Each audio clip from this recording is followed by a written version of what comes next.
So you see, we have to be on guard with our thinking. Understand, we have to be on guard with the things that the way we think. We have to be on guard against these things. That's why the Most High is saying, be on guard. Watch out what you're saying. Be careful at what you're saying. We all like an unclean thing. And if someone says, we're a work in progress. Yes, we are work in progress, but we're not placed where the Most High is not finished. This job is not finished. And anyone that doesn't believe we're unclean, I have a question for you at the end of the video with scripture, and you'll find out if we're clean or unclean. I have a question for you. And especially those outside of the borders. Watch this. And all our righteousness are like filthy rags. No one wants to put on filthy rags. They're dirty, they're old, they're holy. No one wants to put on filthy rags. All our righteousness are like filthy rags. Now, what does this mean? It's saying, and it means what it's saying. All our righteousness. Many people have their own righteousness. Camps have their own rules, their own way of being righteous. Churches have their own way of being righteous. And what they're doing, you can't find it written in scripture. So we shouldn't be in our righteousness. We should be in the righteousness of the Most High. How do we do that? We keep his command. Whatever he tells us to do, we do it. And it's not our righteousness. It's his righteousness. You know, there's a way that seems right to man. We think this is right. Scripture says everyone doing what he feels right in his heart. See, that becomes our own righteousness. We all fade as a leaf. What happened to us? The scripture says, how did this happen, Yasharal? You were the light of the world. Remember, the light, you're the light. You had Torah. The world was coming to you. What happened? How did this happen? Now you're at the bottom with the enemy's foot on your neck. How did this happen? In the land of your captivity. How did you end up in the land of your captivity? We all fade as a leaf. Our iniquities and our iniquities like the wind have taken us away. This is what happened. We were in the land doing what we're supposed to do. The Most High was there with us, bringing down the showers for our crops, the still dew, the land giving off increase like we've never seen a land give off increase. He was with us. Louis was doing the offering. Everyone, we're bringing our offerings and our tithes, food. We're bringing these things. We're doing what we're supposed to do. And all of a sudden, someone dropped their guard. This is what happened. This is what happened to us. We were on guard, but then we dropped our guards. And when you're not on guard, you drop your guard. You know the Most High will leave you. You know that's the time he leaves us. He leaves us. He don't hang around us. Jeremiah 17:9. You have to know the heart is deceitful above all things. Our heart. We've been so far away from the Most High. We've been pushed away. We've been around gooey. We know the ways of gooey. Our heart is deceitful above all things. You have to be the Most High. Jeremiah 17:9 says, be on guard against your deceitful heart. And desperately wicked. Who can know it? We don't even understand the wickedness that's in our hearts. Somehow people, they say some of the things I cringe. How can you say that? How is it? One person keeping covenant with the Most High, the other person keeping covenant with the Most High. But you got the nerve to not see something and call the other person names? How can you do this? Deceitful heart. It's in you to call others names. See, I can't deal with people. You know, I have many people coming to this channel calling me names. Some they would just drop the comment in the comment section calling me names. See, that's the automatic block. Then some call me names behind closed doors. I can be a little lenient with these people, but I'm not going to deal with name calling. And quickly, I'm going to step away from these people. I have to.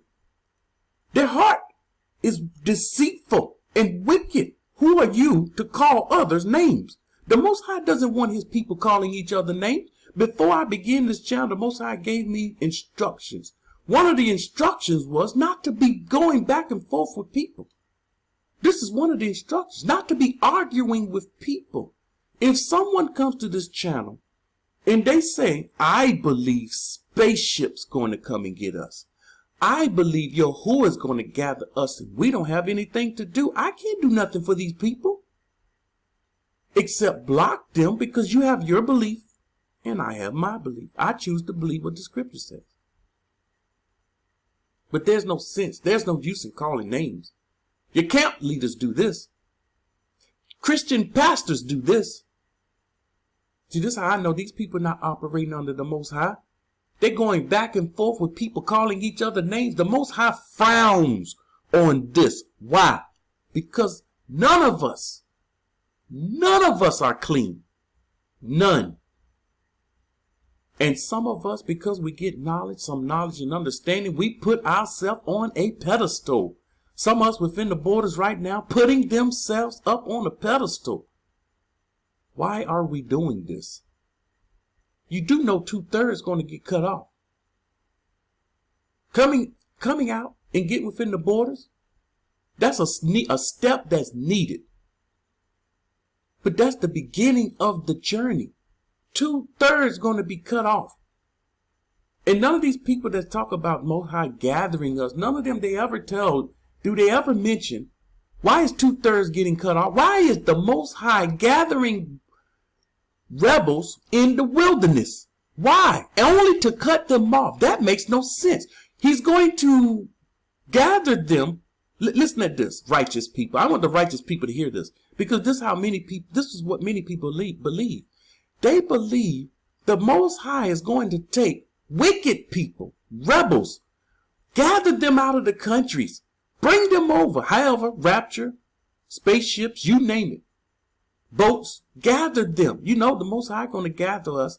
Why is it he going to gather these wicked people, these rebels, put them in the wilderness? That's work, y'all. And then kill them. The Most High had to be crazy to do something like this. What kind of mighty one do we serve? He would be crazy to do that. If he was to gather us, he would gather the 1/3 only. He would gather only those he know going to keep his command. He wouldn't gather not one rebel. Not one. But we see rebels in the wilderness. We see rebels getting cut off. Why is it people's heart so deceitful? Psalm 101:3. I will set nothing wicked before my eyes. Psalms 101:3 is saying we have to be on guard not to set nothing wicked before my eyes. Don't set nothing wicked before my eye. I hate the work of those who fall away. See, those people, name calling, that's the work of those who fallen away. I understand people are weak and they say things they shouldn't say, and they're not strong. They're not where they should be. I understand that. But when you start with the name calling, you're falling away, and I don't want to have anything to do with this person. It says, I hate the work of those who fall away. It shall not cleave to me. We have to be on guard against this mess. That's what the Most High is telling us.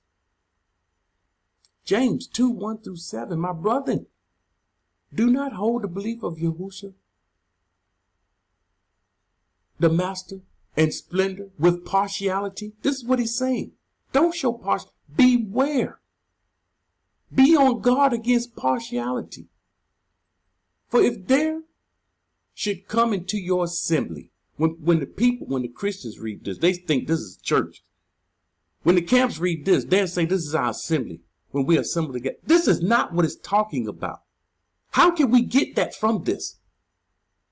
For if there should some come into your assembly, what your assembly? When the Most High assemble us together, that's not our assembly, that's his assembly. You see, we don't know his assembly and our assembly. It says your assembly, my assembly. So when do we have assemblies? You know, when we get married, that's our assembly. Man, our people miss the simplest things. How is it? We don't understand the simple things. That's simple. That is super. It says your assembly. And so the people taught us in Christian churches, see, this is why we have our assemblies. And we have all these different churches. And we have all these different campuses. These are our assemblies. No. When you get married, you set the assembly. Look at the scripture. Everyone that got married, there was an assembly. Whether righteous or wicked, there was an assembly. And the people had a gathering, music, dancing, wine. This is what they did. So we have an assembly. You have your own assembly. You're getting married. And a poor man, here we see a man with gold rings. Here's the rich man first. A man with gold rings in fine apparel. He's sharp at your wedding. And there should also come in a poor man in filthy clothes. Rich one and a poor one. And you pay attention to the one wearing the fine clothes and say to him, you sit here in a good place. This is not the assembly of the Most High. You sit here in a good place. And say to the poor man, you stand there or sit here at my footstool. You'd put the poor person in a bad seat. And you put the good looking guy, the rich guy in the right seat, in a good seat. Have you not shown partiality among yourselves? And become judges with evil thoughts. We have to be on guard against this. We don't know better than this. Somehow people have to be told this. Camp leaders have to be told this because they show partiality among their members. Churches have to be told this. They show partiality among their members. Oh, this one has more money. We put him to the front of the church. You don't have money, you're poor. You sit in the back. You sit wherever. We have a special seat for this one. Not a church pastor come. They get treated like a king. Roll out the red carpet. Nah, that's showing partiality.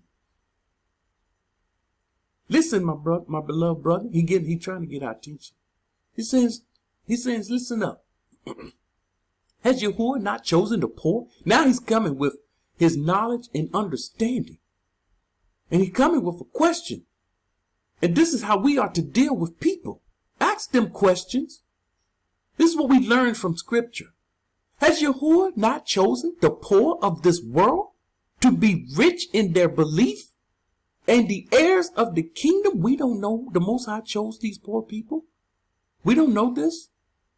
And he promised to those who love him. There's a promise for those who love him. Here's the question. But you have dishonored the poor man. What the Most High honor? Make sure, be on guard you don't dishonor what he honored.